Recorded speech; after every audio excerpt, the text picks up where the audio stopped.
Hey, it is Thursday, January 9th. Today on the Packaging Today Show Daily Edition, we're going to talk about SGS and SGK and Bluey. We're going to talk about mergers and acquisitions, kind of what happens, what are the changes, and what you can expect to find out.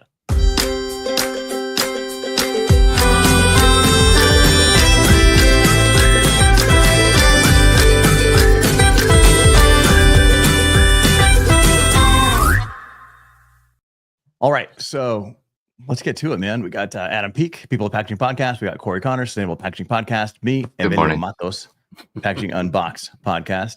All right, man. So Adam, Corey, SGK, SGS, Matthews. All of it's going down. What's going on? Yeah, so there's I think a continuing pattern that was ramping up pre-COVID. It sort of had a bit of a lull. And then it's starting to pick back up, which is M&A activity in the packaging space across all aspects of packaging. I know, Corey, you've seen a lot of it in your world.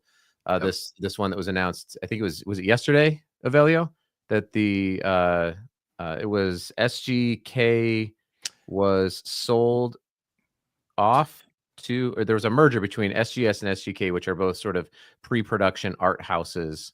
Correct. And there's a lot of money in business in production in art, or at least there has been historically. And so, yeah, this was announced yesterday. And it's a big deal in that world, in kind of the graphic design production art world. If you're unfamiliar with what happens, somebody designs art for packaging, it's usually not ready to go just to be produced by a packaging printer. And so there's an intermediary step where a company will get those art files ready to be sent off to a printer. They're then locked down. And so the printer is just to print whatever files they receive. There's proofing and stuff that happens, but you don't touch the file. So it cuts down a lot of time to market, errors, that kind of stuff. So that's But on top of that, there's also a rollout to larger products. So agency might design 5 or 6 products, but as a company, you might have 100 different SKUs. Production house will then roll that design out across all the different SKUs, charging X per project or by the hour, where in the past, like a design agency would have these in-house teams to do this for the brands, and then they would charge, and that's kind of how these agencies would grow. With these production houses, it kind of took that client away from the agencies, but then they also managed production, so they could pick and choose who's going to produce this. That's a big deal, which does impact everyone. They would make printing plates, so some of them would even vertically integrate to where they would say, well, we're going to send you the printing plates for this job, so they could control a lot. So yeah, it's a big deal. The merger is a big deal, but I think it does speak to sort of a general environment in our industry, which is there's still a lot of private equity money in the printing and packaging space. I don't think this is a private equity deal necessarily. I think this was, I'd have to go back and look, but there's a lot financially that's happening in our industry, and it has impacts up and down the supply chain. Whenever one of these deals goes through, jobs get lost. Typically, lots of jobs will get lost. You can usually note in a press release with one of these deals, they'll say something like, we've identified $60 million of synergies between the two companies. Well, redundancies, synergies. That means we've identified salaries of people that are. It makes sense, honestly. Like, I'm not saying it's duplicate. It's duplicate. They're doing the same job. You don't need 2 corporate attorneys or whatever it is, right? It's like we're going to identify those roles. That's part of the reason they can buy it, merge them together, roll it up, and make a more profitable company. It's pretty basic economics. It just sucks because all these numbers involve people and humans with kids and bills and mortgages and jobs and all that kind of stuff. Yeah. And in this case, there's they have identified over $50 million in annual cost synergies, right? So if you're talking, someone making 100,000, it's quite a bit of people.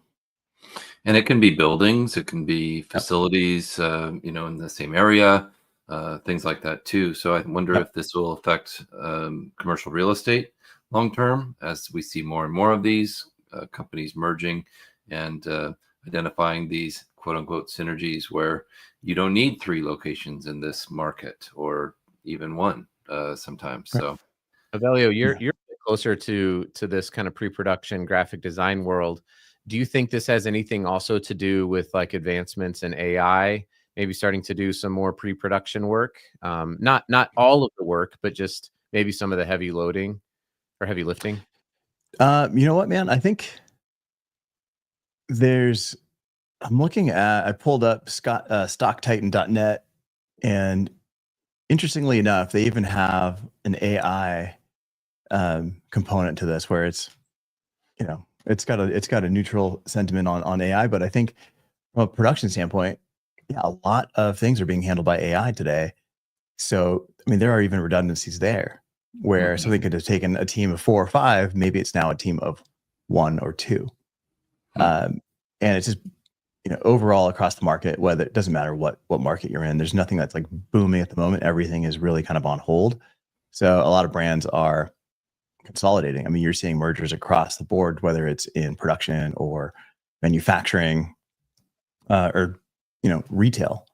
Like there's just merger after merger, because now is the opportunity for them to consolidate, find these redundancies and synergies to kind of keep at their profit margin. We don't want, we talked about this yesterday, which was margin erosion that's kind of happening. Yeah. You'll be speaking about that in Paris, right, Avelio? I will be talking about artificial intelligence in Paris. Correct. That's exciting. Can't wait to see you. Yeah, no, it should be pretty exciting. But I mean, you guys have been through some of these mergers before. Like what? Yeah. What's the process? Like, what's it feel like? What do you go through? It's an interesting dynamic. I went through it a couple times, both as the working for the company that was acquiring somebody, and then as the company that was being acquired. And change management and human change management is a tricky business, because people are unpredictable. And so I think that often gets lost in a lot of these, which is like, there are numbers and there's paperwork and everything, but if you don't have a culture that can handle it, and if you don't have people who understand and can empathize, it can really go sideways. So we had one where we acquired a company, and they were doing really well, and within a couple of years they had to shut down the plant because it just didn't the culture didn't mesh, and they were trying to match them into our company. It wasn't working, and they ended up closing down a very profitable piece of business, which was horribly unfortunate. The whole plant shut down, and it went from making a lot of money to shutting down. So it's just hard. It's just a hard thing, and quite frankly, the reason why people make a lot of money at the top of these deals is because if it goes south, it's a big problem. Yeah, it's risk for sure. I think a big piece of that's communication as well, right? Because we know what happens, right? If you're there, there's change happening, and you're on the mid-level or bottom, you're not really familiar with what's happening, with like the details of what's going on. There's a lot of uncertainty. Uncertainty in your job is not great, and that's when people start looking, and then you get like this full rollout of people that just leave. There's an exodus. If you're not clear in your communication, people will make up stuff to be true, and then it becomes a big problem. There's always somebody 100%. that will chatter about, oh, this is what I heard, this is going to happen, and it becomes fear management almost. And you have to get in front of that as leadership, and communicate with, this is what's happening. Nothing's changing immediately. We're going through these processes. You're all fine. We appreciate what you do. That kind of sentiment has to happen, or people will just jump ship immediately. I'd Yeah, like to announce absolutely. my acquisition of the packaging, sustainable packaging podcast, actually. So no, that's not happening. Not for sale. Not for sale. Not for sale. Well, thank you so much, Chris, for loving the intro. I mean, it was a good time putting that together. It's always fun to do something new and different in this space. That's 10 minutes. We're wrapping it up. Let us know what you guys think, where you're watching from. We got Bluey in the middle. We'll see you guys tomorrow. Bye.